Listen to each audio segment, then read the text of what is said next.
Okay, so I just stumbled upon this OpenCloud server backend project, and I have to say, the whole idea of no database blew my mind. Wait, seriously. No database at all. How does that even work for managing user data?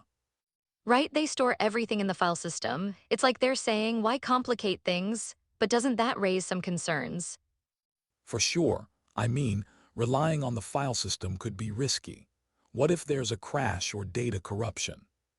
Exactly, it's like if your files just vanished. I wonder if they're using some kind of backup system.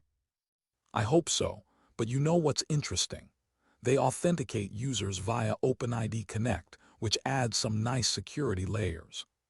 True, it's like they combine the best of both worlds, external identity providers and their own embedded solutions. But here's where it gets tricky.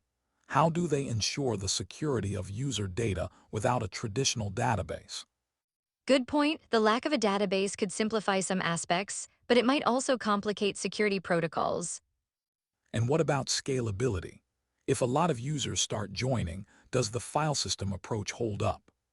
That's a major question. It's like a balancing act between simplicity and robustness. I wonder how they handle that.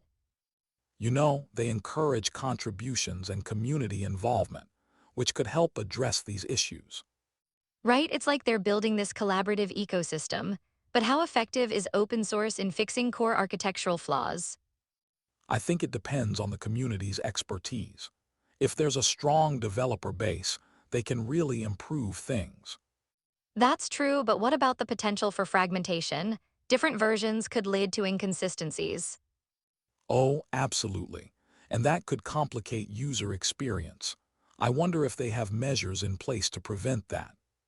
It's like they need a solid governance model to keep everything in sync. Anything less might lead to chaos. Exactly. And speaking of chaos, their method of reporting issues and bugs seems crucial for maintaining quality. Yeah, they emphasize that contributions matter. It's almost like a crowdsourced quality control. But it raises another point. How do they manage expectations? Users need to know what's being worked on. Great point, transparency is key. If users don't feel involved, they might lose interest in contributing. And that could stall development. It's fascinating how community dynamics influence tech projects. Totally, it's like a living organism. The health of the community directly affects the project's vitality. Speaking of vitality, have you noticed how they focus on simplicity? It's refreshing in the tech world. Yes, but I can't help but wonder if simplicity sometimes sacrifices functionality. That's valid. How do they strike a balance between being user-friendly and feature-rich?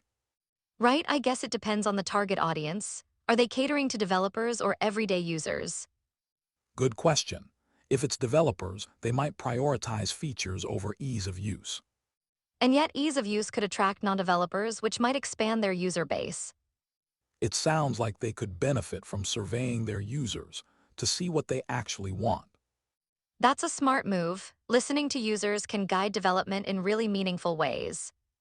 But here's an interesting twist. What if user demands conflict? Whose needs get prioritized? Ah, the classic dilemma. It might lead to a compromise, but compromises can dilute the vision. Exactly. And then you risk alienating portions of your user base. A tricky balance to strike. You know, it's moments like these that make me appreciate the complexity of building open source software. Absolutely. There's so much at stake, from user trust to functionality and community engagement. So if we put all this together, it's clear that simplicity and security are intricate dance partners. Right? And at the heart of it all is the community. How they interact can shape the project's success. It's fascinating how one project can encapsulate so many aspects of tech and community dynamics. Totally. Makes you wonder what the next big shift in open source projects could be, doesn't it? Absolutely, it leaves me curious about how these themes will evolve. I can't wait to see what comes next.